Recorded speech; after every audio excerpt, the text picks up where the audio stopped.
Hey everybody, it's Kevin Purcell with the Theotek podcast. I'm really excited about this edition. We have LaRosa back with us this morning from Olive Tree Bible Software.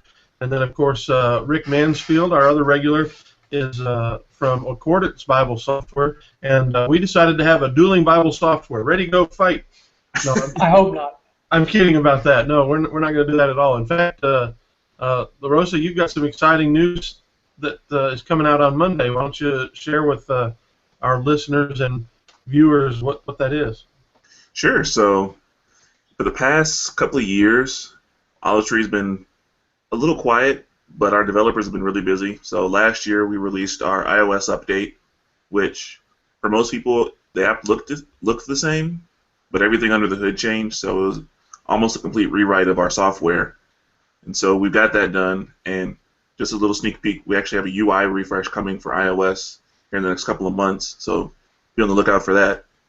And then a couple of months ago, or actually just a month ago, we released our Android update, which was a complete rewrite and included a new UI. And now, this coming Monday, we're releasing our Windows Desktop update, which for the most part is going to function exactly the same. It's going to be a lot like our iOS update, where the majority of the changes that users are going to experience are under the hood to allow things to work better and more smoothly and to allow new resources. But it's finally coming out, Windows Desktop update, and then hopefully Mac later this year. So the biggest change is going to be primarily that the display engine is kind of allowing people to see some of the resources that they couldn't even get on the app now, right? Right. The main thing is we were no longer using Palm database files on Windows Desktop. That's a smart move, I think. That's called legacy software. Yeah. Yes. Yeah, big time.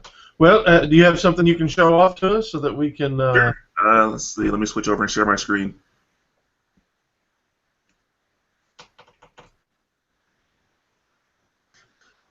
While he's doing that, I just want to point out kevinpurcell.org. I've got an article about Accordance new mobile app. I actually started writing that when it came out. How long ago did you guys release the mobile 2.0 app, Rick? I think we're promoting that article. I don't know if it's just me, but you broke up. I didn't hear a word of what you said. Okay. We will this morning as soon as this podcast is over, because we means me in this case. Yeah, I was just saying that when did Accordance release the mobile 2.0 app? Well, I think it was earlier this year. Gosh, it all blurs. I'm thinking maybe February, sometime early in the year. Okay, so anyway, I actually had this article about half written and then finally posted it. As we see, Antoine Wright, the incomparable Antoine Wright, has joined us this morning, and LaRosa is showing off his screen with Olive Tree Bible Software. So, LaRosa, I'll hand it over to you. Go ahead and show us what you got there. All right. Well, there's not really a whole lot to show here. If you're familiar with the current version of Windows Desktop software that we have, you'll see that it looks a little bit different. And what we did is we flattened the UI a little bit to give it more of a Windows 8, Windows 10 feel, just to kind of fit into that design scheme. And also the purpose in doing that was getting rid of the gradients, was so that the software itself kind of steps into the background, and so you can focus more on the text that you're studying. So for the most part, the app looks very similar to what we had before. All the buttons are still in the same place for the most part, and functions like it used to. So the main difference is mainly in the resources that you can now show. So we can now display things like interlinear Bibles, which we couldn't do with the previous version of our software. I don't think I have any gospel harmonies installed on this computer yet, so I can't show that off. But got things like resource guide still works just like it does on the mobile apps. Text looks a little bit better. to where now we can do richly formatted text, inline tables and images. So text scrolls a whole lot faster than it did before. Yeah, I see that you're going by some of those tables and stuff, but that was kind of a big feature. Didn't you have to like click them in order to get them to open previously? Yeah, like with the previous version, pretty much any table that was in our app, we had to convert to an image. So, like all of these hyperlinks for Bible verses, if they were in a table in the old version, you wouldn't have been able to click on them.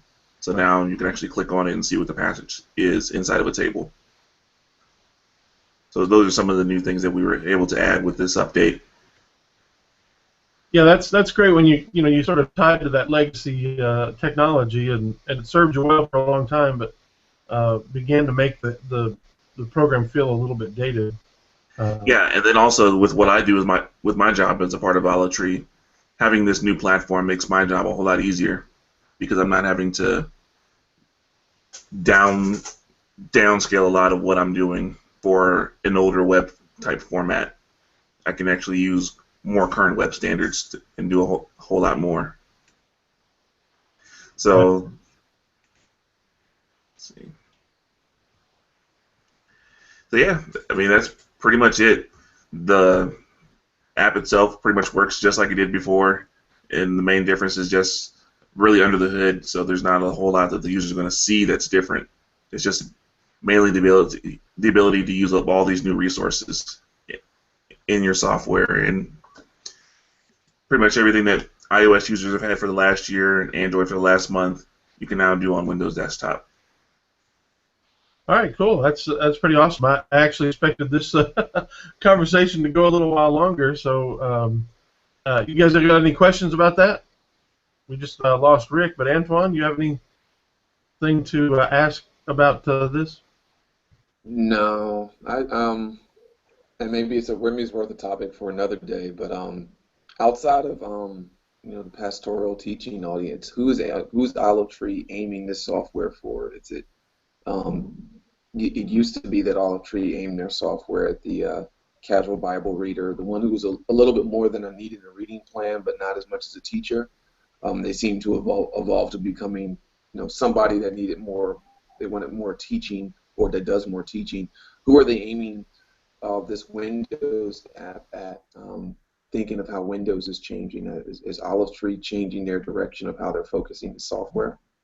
No, we're not changing the direction of our software itself and who we're focusing.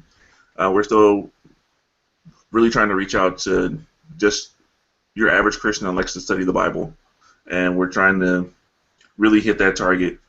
And we've found that while we do have some users that are pastors and teach Bible studies and things like that, those really aren't our core users.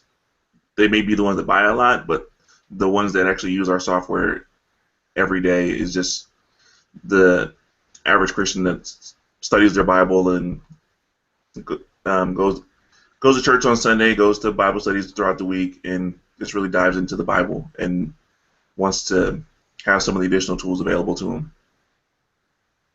So the Windows Desktop update is really meant for them to have something on their PC that they can study with, and for pastors, it just gives them a little bit more functionality than they can have on just the mobile. Yeah, that's increasingly important to have multiple platform presence, because people are so often now using multiple things. I mean, maybe you'll have an iPhone, and then you'll have maybe someone bought you an Android tablet, or vice versa. You got an Android phone and an iPad, and then you might have at home you might have a PC, and at work you might have a Mac, or vice versa. Normally it's the other way around, and so it's hard to. If you've only got it on one platform, you're really limiting yourself, and the number of the programs that were just platform dependent on one specific platform. It's hard. It's really hard to get someone to buy into that program if they know that they're stuck with it. Now there are other people, who are just, like our friend Rick. Wes Allen. He's not a PC guy at all, and so having an iPhone and Mac program only is fine for someone like him. But a lot more people are becoming people like me who have lots of different devices that they use it on. So, are you guys seeing that over at Accordance as well, Rick? Yeah, absolutely. There's just there's a wide range of use, and we even have some people who are using the iOS version who've never used the Macintosh or Windows versions, and so it's a whole different world. And that was one of the things when the iPod came out, it didn't really take off until they put it on Windows. Right. And so it's the same thing. And then the majority of iPhone users are Windows users. Right. Now it's kind of a gateway. It gets people, they get this great iPhone or iPad, and they think, if these are good, maybe the Mac's better than what I had before too. And so a lot of them are starting to move over in that direction. But it's harder to do on a Mac because they're so expensive. But well, I'm glad to hear that you're still breathing life into these programs, LaRosa. And I've used Olive Tree more recently, primarily because of the Android update. It was a huge update for me, and so I like it a lot more, and I use it a lot more on both platforms. I have a few books, a few resources that I really like that I don't own on any other platform but Olive Tree, and so it was only when I needed those that I would open it, and on my tablet, my Android tablet, I would kind of go, oh no, I don't want to have to open that. But now I don't mind. It's pretty good and high quality now. Yeah, Android is definitely a much better experience. And like I said, we've got our iOS UI refresh coming here in the next couple of months. It's currently in internal beta testing, and we're constantly making changes to it, trying to get that nailed down. And then later this year, our Mac update, which will just be like the Windows desktop update that we're releasing on Monday. Yeah. We were talking about Bible software that is platform dependent on just one platform. The two big ones that I can think of, or three big ones that I can think of, are also ones that probably are struggling the most right now, and that's PC Study Bible. It's a Windows only, and do they even have a mobile product? I can't think of one. I don't think so.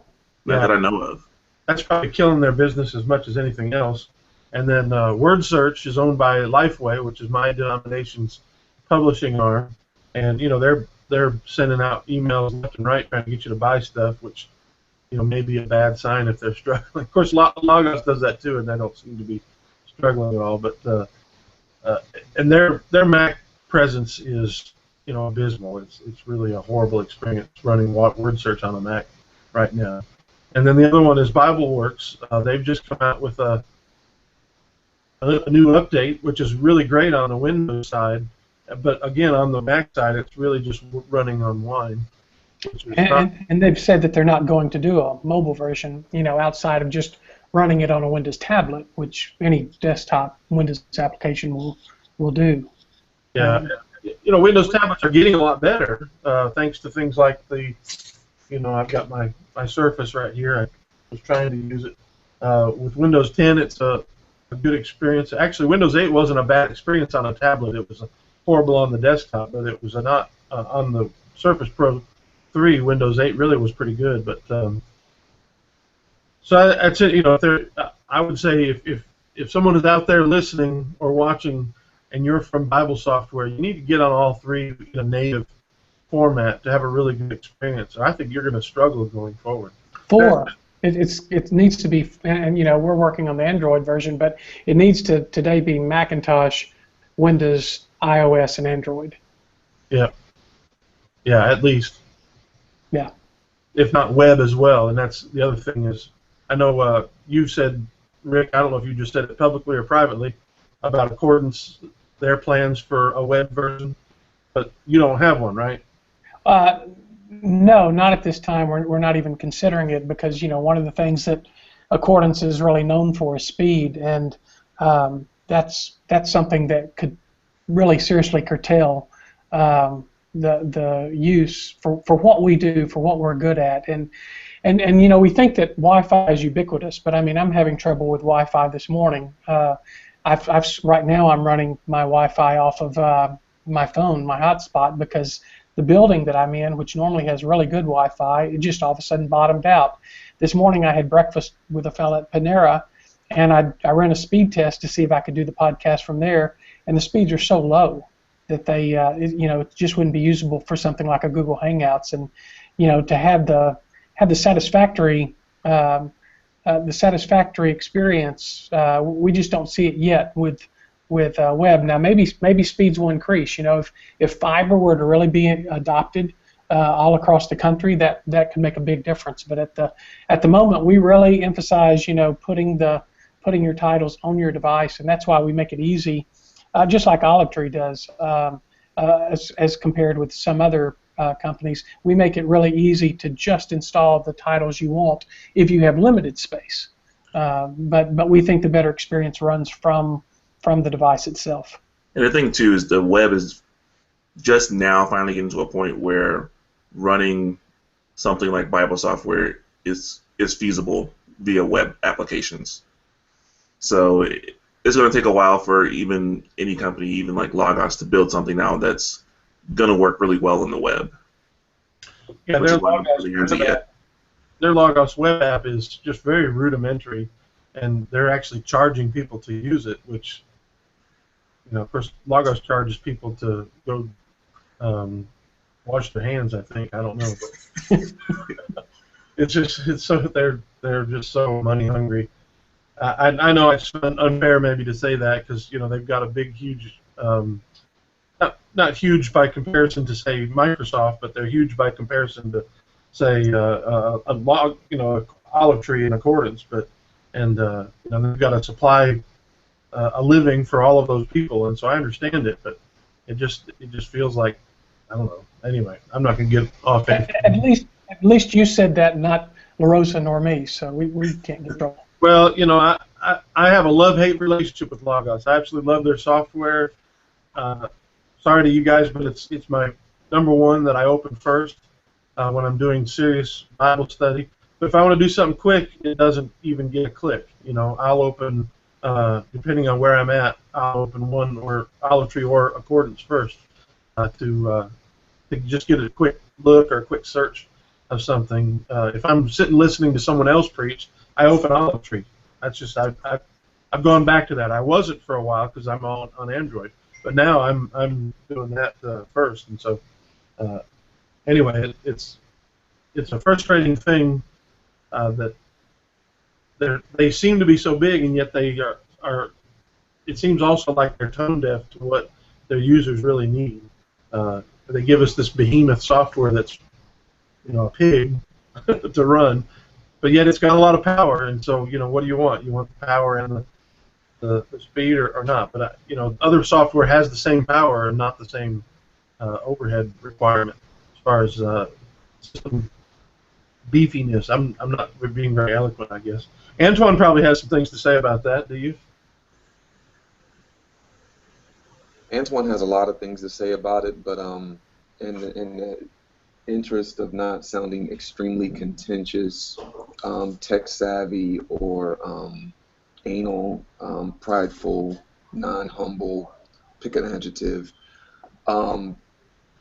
Bible software sucks. And the fact that our well-funded Bible software companies can't build a fast web app is really more of a knock on us than it is on the capabilities of broadband. So that's as far as I'm going to take that, though, because if I say any more than that, then it's going to really sound really, really bad. And La Rosa's heard that from me for like the last 8 years, so I'm not going to give him any more. Well, I'm going to bait you. I'm not going to let you get off that easy, Antoine. I'd like to hear what if you could improve one thing generally across the board, not with the present company included, but if I can just improve across one the thing about board. Bible What would you software. improve on Bible software in general?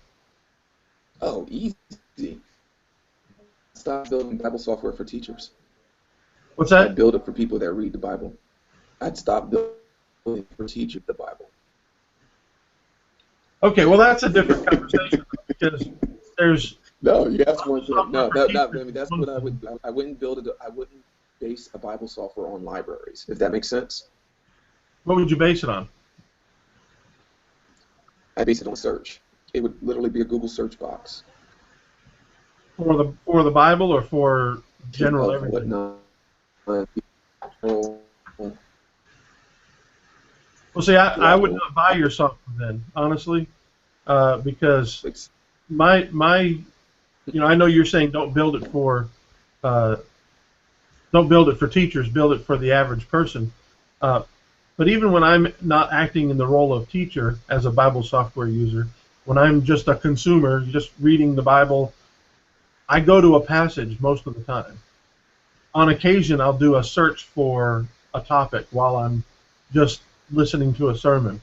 Most of the time, I go to a passage, and maybe I'll do some highlighting, maybe I'll do some note taking, and on occasion, I'll hear something that a preacher says and go, "Oh, that ain't right. Let me see if I can prove that wrong," and then I'll go and search for things.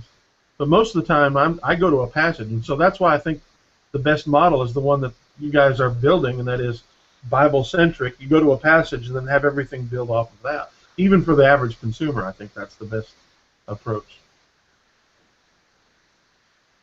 No, that's what I say. That's my difference is that I don't believe that you should start with the text. You should start with what you're looking for. That makes a little bit more sense. It probably doesn't because my brain usually doesn't work like everybody else's. Um, But Antoine, I think that most of them will do that. I know ours, and I know Olive Tree's too. You can do that. There's search up at the top. You well, can that's what I search for said. topic. You can search for, That search as an appendage, not search as the first. If that makes yeah. sense, you know what I mean. So the difference being you display me my library and then you allow me to search versus you'll allow me to start with a subject as it pops into my brain or pops into the subject or subject matter, and then you show me the aspects of the library, the library that I own and the library that I don't own, in order for me to interface with it there. I think most of these programs have both. They have both content when you open it, but they also Right. have the search on the same window. So Yeah, it connects to privacy is anyone. different. Yeah, no, but Well, primacy of design is different. The primacy of design for Bible software is library based. Is start with your content that you own and or want to purchase, and then search for what you want to inside of that content. I'm saying not start with what you own, start with what you're searching for, and then get to what you own. It is there's the only thing that I can think of that comes close to that. If you guys remember InfoTrack, about 20 years ago in the libraries, that was the main search engine that most libraries use. But that's the way that non-Dewey Decimal friendly search engine started. It said, give me the subject that you're looking for, and I will show you whether this library has it and how you access it from there. So it's different. Starts from a different end. Antoine, I was criticizing Logos before. Now let me play Crypt Logos fanboy.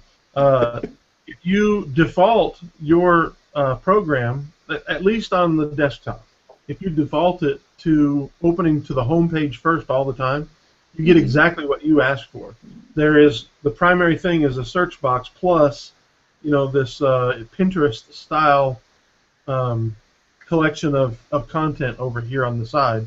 But it is primary. In fact, that's actually the thing way back in the days of Logos 3. That's the thing that sold me on the software that said, I want this.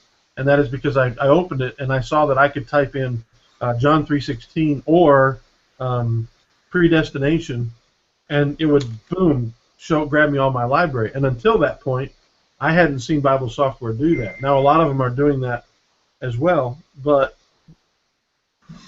what you asked for is available. Logos 3. I remember that in Logos 3. That's when I liked And it's in Logos Logos 6 as well, by the way. I remember liking that. And I also remember going, who the heck had the product design here going forward, because you can't have two front doors into your software. At least you shouldn't. But again, that's I know my brain works differently, and I've already designed differently.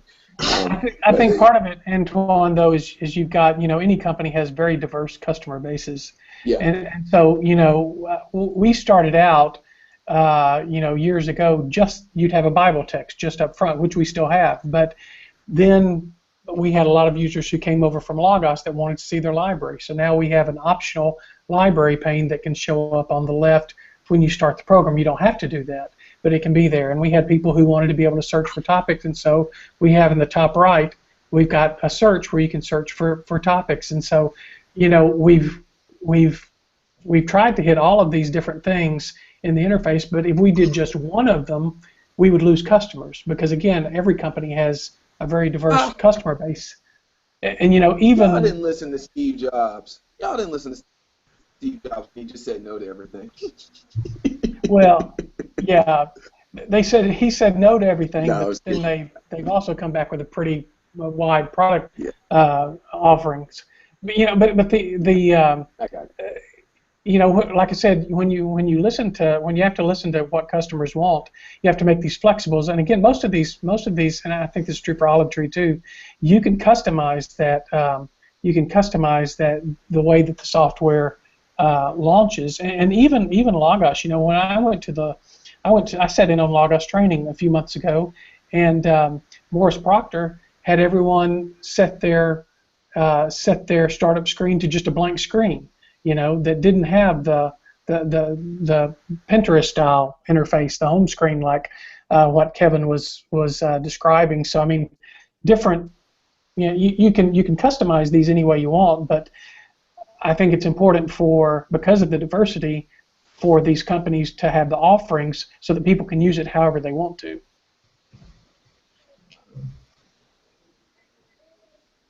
I think it's just down to me and you, Antoine. We've lost the other two. Yeah, I'm kind of sort of stopping there because I used to be very big into customization, and I thought that was, and to some degree, still think customization is fairly important.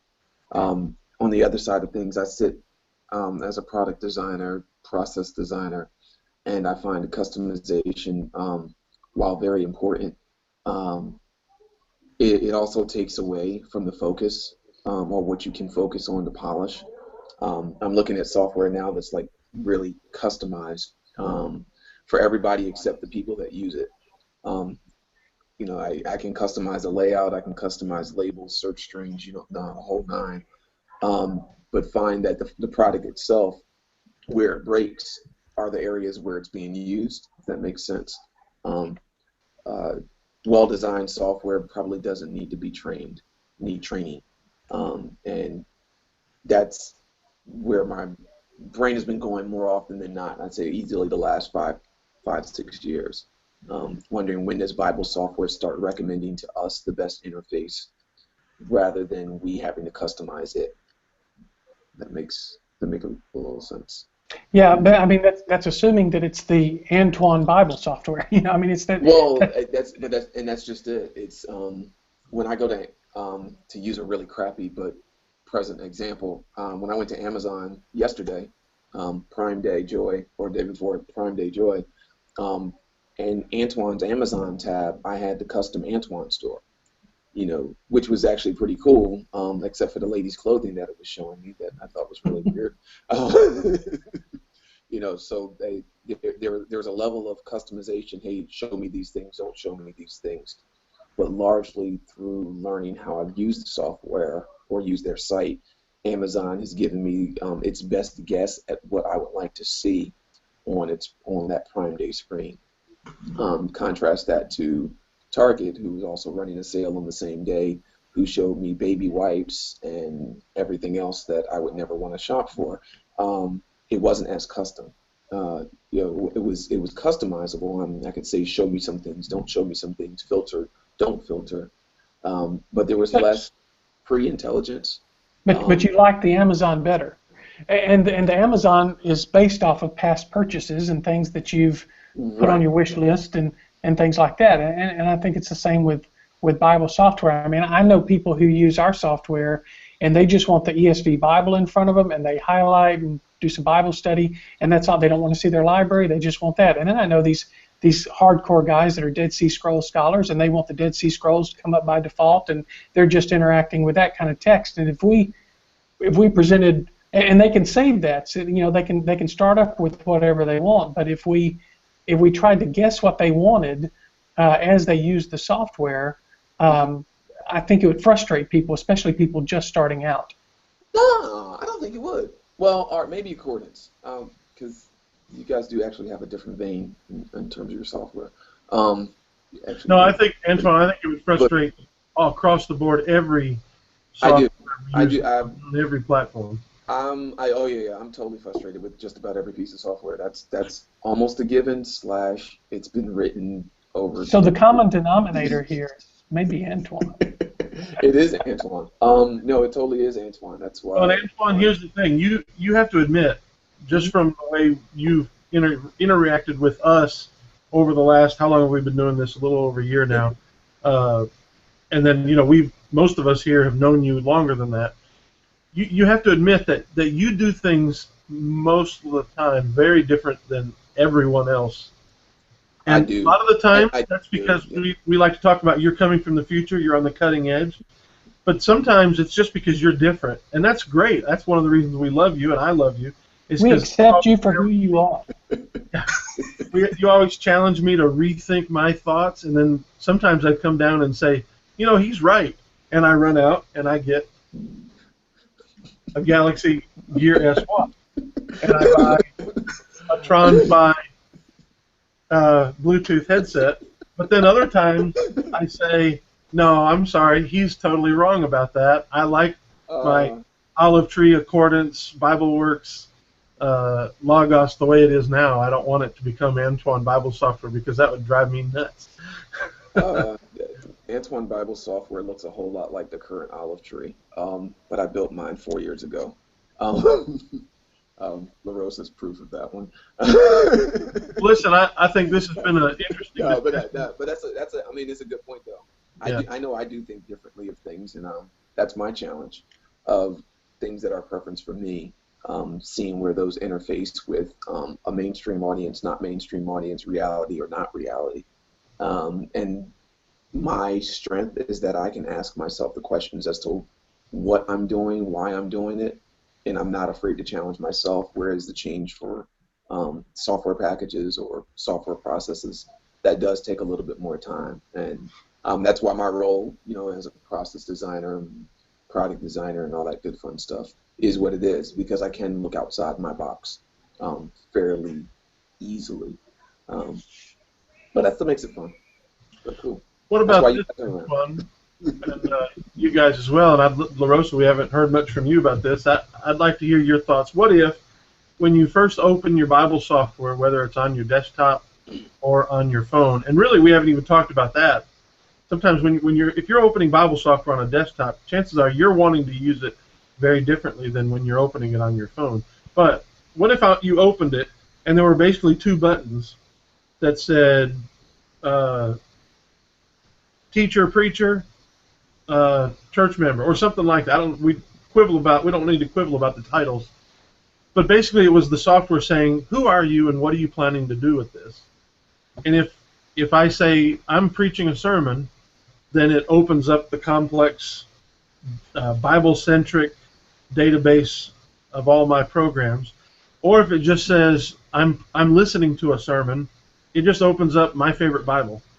Or on the first thing it says, what's your favorite translation? You have the King James, the ESV, the NIV, and the HCSB all installed. What's your favorite Bible? And then you open that, and from then on, you don't have to check, this is my favorite, or add it to a favorites list. That's your favorite. It knows that from now on. And then every time you open it up, you're going to Bible-centric if you're the teacher preacher, or you're going to just the ESV if you're the reader centric. And then somewhere up in the corner, on the toolbar, there's that button, I need to preach a sermon, or I need to teach a Bible study, or if you're going from the other direction, I just want to read my Bible today. Would that solve the problem that you're asking about, Antoine? Okay. Well, LaRosa, go to work and fix that and get it back to us by next week. But Kevin, I think a lot of them do that already. When you install the software, I know ours does this, and I've got Olive Tree installed on mine as well. I haven't done a fresh install in a while, so I don't remember. LaRosa could answer. But what ours does is when you install it, it asks you specific questions. What do you want as far as these preferences, and it's multiple options, multiple different questions, and then even after it's set up, you can go into the preferences and there's multiple options for how it starts. So I mean, there's an attempt, I think, by all Bible software companies to do this very kind of thing. Yeah, and one thing I would actually like to see too is, even though my dislike for Google is growing more day by day, one thing I really like that they're doing with Android is this deep linking, and I really like to see more Bible software companies allow their Bible app to be deep linked. So where if I'm searching for something, I can just go to the Google toolbar, type in whatever I'm looking for, and my Bible software give me hits as a part of that search, instead of it just necessarily going out to Google. You just, in that statement, you did just answer the question I'm about to ask, but I'd like you to go deeper with it. What is deep linking? Go deeper with deep linking. Yeah, basically deep linking is allowing Google to index your app's data. So you're allowing Google to just data mine your app and whatever content you have in there so that they can surface that information within their search results. Yeah, and so that Google toolbar across the top of your screen that's always there on most Android devices, you would just either hit the microphone and say, or you tap in the text box and type whatever it is you're looking for. Yeah, it's like I want to be able to say, okay, Google, show me John 3:16, and instead of it taking me to some website, take me to my Bible app. Right. For me, though, I don't want Google to do that. I don't want to give Google access to my machine. But what I wouldn't mind is a search, whether it's Spotlight on the Mac or the Cortana on Windows 10 machines, for it to be located in the machine, and it can do a search if you say John 3:16 not only out on the web but also in the content that you have on your computer as well, as opposed to giving these search engines access to the content that's on your machine. Hey guys, that's Google Now. That's what Google Now is espousing, and that's part of what Apple demoed in the OS 9 demo. That it would do both a local and a not local search. Yeah. I want it only to be local. Apple right now has triggers in Spotlight that are open. That part of the SDK is open, but I haven't seen folks outside of Evernote and a few note-taking apps really take advantage of that, where they can search inside of the app right from the Spotlight search. Yeah, I think the new Microsoft for Mac takes advantage of it, if I remember. I'm not 100% sure of that. I may be wrong about that, but you're right. That's something that Apple has made open, and say Accordance or Olive Tree or anyone can take advantage of if they will build it into their software. But it's hard to tell them when they have limited resources, can you build this search function in and stop working on your own specific search function? That's a hard sell to talk to a software manager who's got limited resources and he's got customers clamoring for this or that, or why won't you put Android Wear capability into your Bible software? Come on, do that today. People like me who are clamoring for that, and then here I am not even wearing an Android watch anymore. So I still got my Moto 360. And that's why we don't do it. What's that? Say it, LaRosa? And that's why we don't do it, because you change too fast. Yeah, you're right. I'm not 100% sold on this thing yet. I'd sort of like to have a conversation real quick with Antoine about it, but I'm still not 100% sure I'm going to stick with it, but it's an interesting watch. But I still, I don't know if the general search is worth the time, knowing what you guys go through. I don't know what you guys go through, but having an inkling of what you guys go through dealing with people like me who are very demanding customers. I'm a very demanding customer of all the software and products that I use. I just want it all to be perfect and work just right today. And I know that's unreasonable in the real world, but without people like me, I'm afraid that some companies would never move forward. Not all, but some. Present company excluded. Of course. But Antoine convinced me. I've made a couple references to it, but Antoine sort of convinced me by my own experience. I also am sort of an unusual user in that I've got tons of tech around me all the time because of my position as a writer for GottaBeMobile.com and Notebooks.com.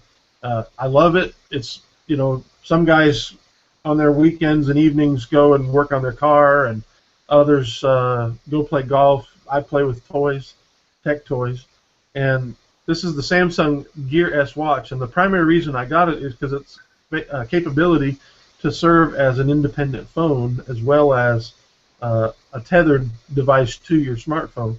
And the way I have it set up, of course, is I have it connected via originally connected via Bluetooth to my Samsung Galaxy S or Galaxy S6 Edge. By the way, don't buy this phone.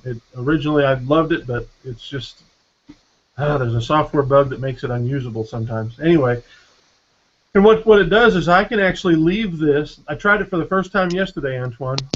I can leave this, and because of the way it connects through its own SIM chip or Wi-Fi, I can leave this at home and still get phone calls on my wrist, and that's pretty cool. So what I've gone from now carrying my iPhone and my Samsung Galaxy S6 Edge to just carrying my iPhone and my watch. Now the problem with this, and this is the thing that I wish they'd fix, is I wish they would make it so that when I make a phone call on this to someone else, that I could make it look like I'm calling from my other phone number. Because right now people are seeing that I've called them and they see 308 number. What is that? I don't know who is this? This isn't somebody I know. And so that's a problem. And then also, if you don't have a real good signal on both devices, you lose the connection. And it has to be, in my experience, it has to be a real good signal. If I've got weak Wi-Fi, I'm close enough to my church, and we have one of the Wi-Fi hotspots in our church is in the balcony of our sanctuary, which is closest to my house, and it's very high up. And so over here at my house, I can actually get a 1, sometimes 2 bar signal from that Wi-Fi hotspot in the basement of my house. And so a lot of times if I've been at church and then I come home, it just stays connected that whole time. But when I get to that really low signal, it's very weak, and so I lose that connection. Fortunately at home, I'm going to have the phone with me anyway, even if I leave it at home. But that's been kind of an interesting experience, Antoine. You use it very differently than I do, though. You use it totally independent of a phone, right? Did you connect it through how did you connect it and get it started? Initially, I had it connected just to my Nexus 5, and I just basically used it as a Bluetooth headset. I wanted to get an idea of how it felt on my wrist, weights, audio feel, how far can I walk away from the phone before it did anything funky. The device is very much tethered to the Samsung Gear application. So if you go without a Samsung Galaxy approved watch, you are pretty much dealing with just a headset on your wrist. Once I got my SIM card into, or I transferred my SIM card full-time into the Gear S, I basically have one of my Nexus devices that I traded in for cash and Samsung Galaxy 3 that basically sits beside my hotspot all the time. It doesn't move, it doesn't come off the charger, and that's what I use to forward notifications and do any watch face or any other kind of configuration that's not doable on the watch itself. Frankly speaking, I don't touch that phone. It's about as dumb as a hotspot right now. That's pretty much where it sits. There are some configuration options in there in that Galaxy Gear. I mean, that Samsung Gear software that are of note. So you mentioned earlier making the phone number appear like it's the phone number from your regular line. That is configurable in the application, but I think we had the conversation before that AT&T did play with your the firmware of that Gear S that you have, so that may or may not be an option for you. Well, after the show, I'd like to ask you to show me how to do that and see if it's possible. We don't need to do I that. don't even have mine nearby, but if you got it nearby and can show me the video, I should be able to do that. Okay. That shouldn't be a problem. The other side, the thing that is actually the biggest challenge with the Gear S is that you can't really put content on the device unless you're going through whatever phone that you're tethered to. And I found that to be the most difficult thing up until I changed my iPad. My phone book, which is something that I'm in fairly often in my calendar, which I am in pretty much all the time. Those items, it's a problem. You can't add to your calendar right from your wrist. That's a limitation in the software. No one has been able to hack it.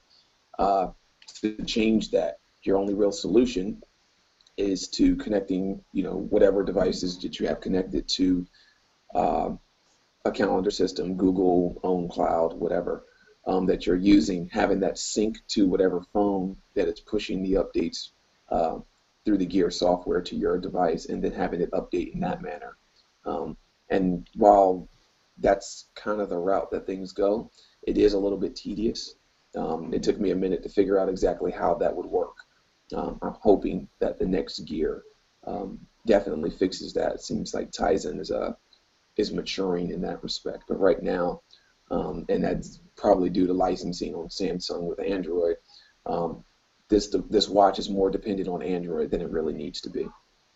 Yeah, I've got an app called My Notes that I've installed, and it allows you to create notes or lists on the watch. And so while that's not making a calendar, at least you could take stuff down, and then if you're disciplined enough later on, go and add it. And I just haven't used it much, but it's a fairly nice app on it. And anyway, I thought there was a calendar. I thought I did see a calendar app that allowed you to create appointments. I may be wrong about that, but again, I've only had this a few days.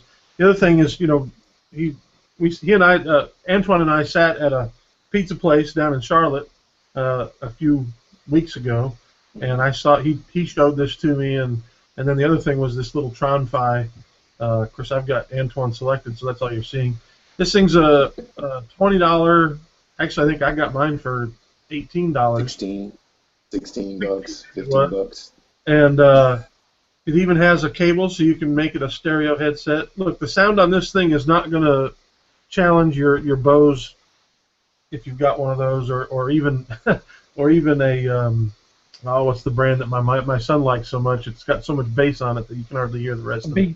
Beats, Jabra, you name it. It's not going to challenge any of those. Yeah, it's not, but it's cheap, and that's the thing. It's so cheap, and I'm bad with these things. If you lose it, then you've always got it. And then it's got this nice little ear hangy thing, So I was trying to use it at first, just sticking it in my ear the way Antoine does, and it kept falling out. I couldn't get any of the things to fit right, so I put the little ear thingy on it, and it works a whole lot better. That's a technical term, thingy. Find that on Wikipedia. Anyway, I know a lot of people probably don't care about these things, but I wanted to share them with you just because they're interesting and they're different. They're not Apple Watch, they're not Android Wear. This watch isn't. And there's probably 16 of us that own it and use it regularly, but I like it. I don't know if I'm going to put away my Moto 360, or I've got the Pebble Steel Time Steel coming at the end of the month, and I'd like to compare all three of these and see how good they are. But another thing I just got in for review that I want to show off that might be a little more interesting to other people is the Samsung Galaxy Tab A. Now, this is a low-end tablet, okay? But it also is their updated Note tablet. And if you're like me, you take notes in meetings, or you like to draw like Antoine does, or you like to do mind mapping, those kinds of things, then for $300 you can get into an almost 10-inch Note tablet that is running Lollipop.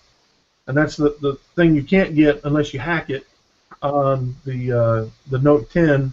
And by the way, the Note 10 is getting harder and harder to find now. Basically, you have to buy it used or at some third-party store.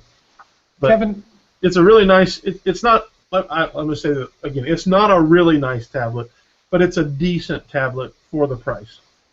my signal froze when you first introduced that. What tablet did you say that was? It's the Samsung Galaxy Tab A, Okay. 9.7 edition with pen. You have to get the one that says with pen, and that adds $30 to the cost when you get it. And then I just bought a company's called Platinum case to put on it, But so far I've been pleased with it. I just got it 2 days ago, and I've just been setting it up and barely using it. It's a little sluggish compared to, say, the iPad Air or other tablets that I've used. I had the Nexus 9, and when you first start up the Nexus 9, it's great, but after a while it gets sluggish too because it's got a memory bug as well. And now I think they've maybe fixed it since I sold it, which is usually the way it goes. I get tired of something and get rid of it, and then they fix it and make it something worthwhile. But anyway, those are a couple things I wanted to recommend to you and just share with you. We're getting close to our 10 o'clock hour here, guys. You got anything you're excited about, want to show off or tell us about? No, actually, talking about cheap products, I picked up some cheap Bluetooth headphones on Amazon the other day for like $18 because I've been trying to find a good pair of headphones to work out with because, like you, the earbuds just don't stay in my ear, so I wanted to find a good pair that wrapped around without spending like $150, $200, and found these for $20 on Amazon, so works out pretty good. What brand? It's called Sound Peats. So Sound Peats. Okay.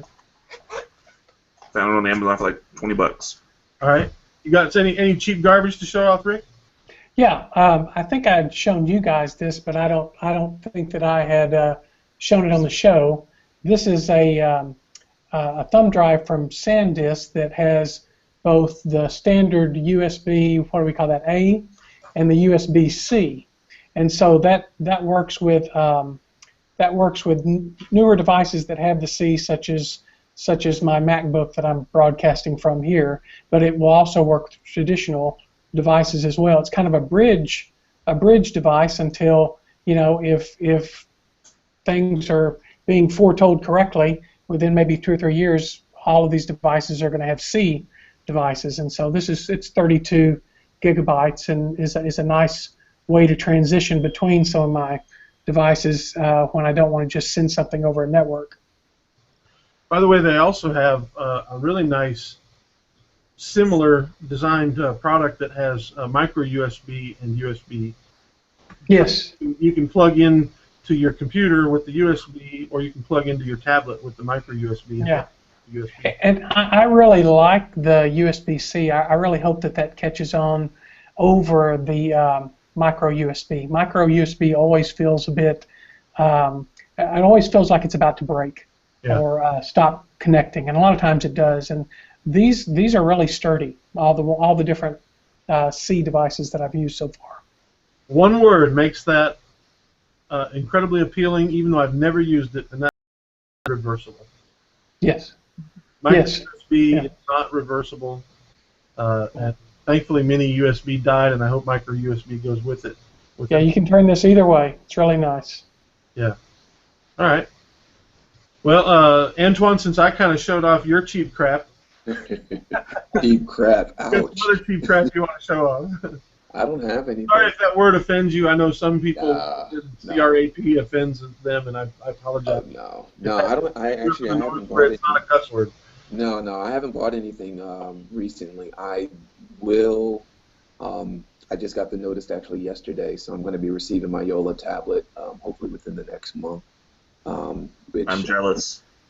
I'm interested in playing with. Tell us again what that is. You did in a previous podcast, but people may not have heard that.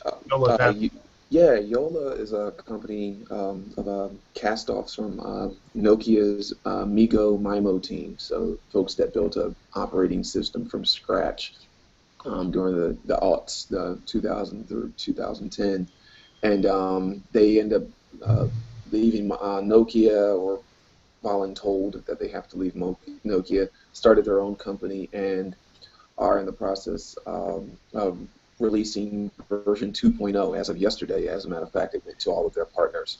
Version 2.0 of the Sailfish operating system. So it's which is getting some really good press right now, mainly because it's not Android and it's not iOS, aka it's not from Silicon Valley.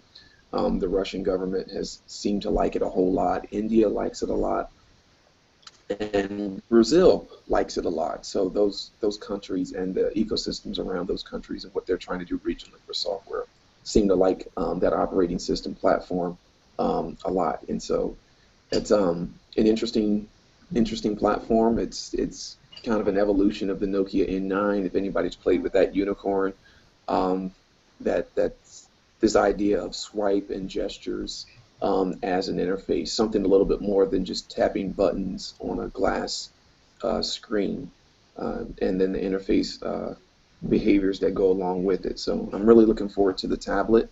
I am hoping that it does not become my new car radio. That's pretty much where my N9 is, because that's about as far as it can be supported right now. Be a connected map, a dash cam, and store 64 gigs of music. So I'm hoping the tablet that's also going to have 64 gigs doesn't get relegated to the same fate. But at the same time, I'm not sure what's going to happen. It's the size of my iPad mini. It's supposed to have really good, decent build quality, so I'm looking forward to it. That does sound pretty cool. And just let me throw one more piece of cheap garbage in front of you. Anybody like toys? Quadcopter, man. Can you put a camera on it? Yes, it's got a camera on the bottom. Awesome. This thing is so much fun. My son and I have been playing with it, and quadcopters are expensive if you get a good one, but that's actually a good, inexpensive one, comparatively speaking. It's a SYMA, S-Y-M-A. So go check that out. What's the battery life on it? About 7 minutes. Oh my! 7 What you minutes. do is, for like $18, there's a pack of 4 replacement batteries that you can get. Okay. And, they're cheap, and just I expect them to break and fall apart at any time. But each one of them, with the one that comes with it and with that gives you over 30 to 40 minutes of flight time. And to be honest with you, my attention span, that's about as long as I'm going to be interested in anything like that. But my son and I have been having fun with it. He's so much better at flying it. If you've got a kid who plays video games all the time, get him to learn how to use it, and then ask him to teach you, because flying a quadcopter is a lot harder than you think it is. So, anyway, that's got nothing to do whatsoever with Bible or technology. Here's the tie-in. I'm planning to get good enough at it so that I can get some really cool aerial shots of my church and the steeple. There you go. So that's my my church tie-in there, and you can do it for cheap. The camera's not great. It's 720p video and not much higher still capture.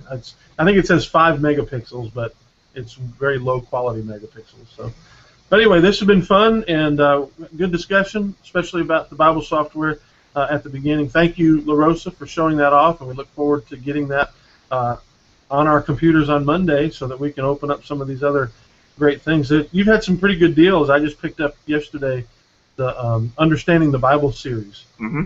That's normally, I think retail it's like, what, $500, and normally I think you guys sell it for less than that even, but Yeah. Right now it's only $100, and so I picked that up, and I'm excited to start using that in my study, because I had the Mark version. I think you had it on sale for like $1 or something months ago or years ago, and I got it, and I really liked that one volume, and so I picked up the whole set for the whole Old and New Testament. That's a really good deal, and I think if you want Anchor Bible, it's really cheap comparatively speaking. I didn't buy it because I don't feel like I really need it, but what is it, both Old and New Testament for like $600 or $500 or something? Yeah, I think for like $500-$600. Yeah, which is normally what, over $1,000 for both? Yeah. Yeah.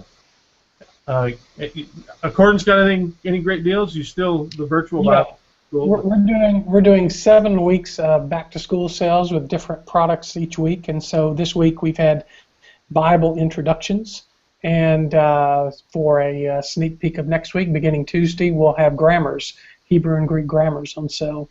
But as the summer goes on, we'll do different kinds of things, commentaries, theologies, and so forth. Lexicons one week. Cool. All right, guys. Well, thanks a lot, and we're going to sign off. As every week, we do this on Friday mornings at 9 a.m. Eastern Time. Follow me on Google+. I'm just my name, Kevin Purcell, on Google+. That's the easiest way to find it, where you can get it live. Also, that same account is my YouTube channel, and that's where it goes up almost immediately after if you want to watch it later. And then sometime at the beginning to middle, sometimes end of the next week, I post the audio versions on both iTunes and Stitcher Radio, which means you can listen to it on your iPod or any Android device that uses a podcasting app. Most podcasting apps plug into Stitcher Radio, and that makes it available ubiquitously. And you can always go to kevinpurcell.org or theotek.com to find it. Thanks for watching. This has been a lot of fun.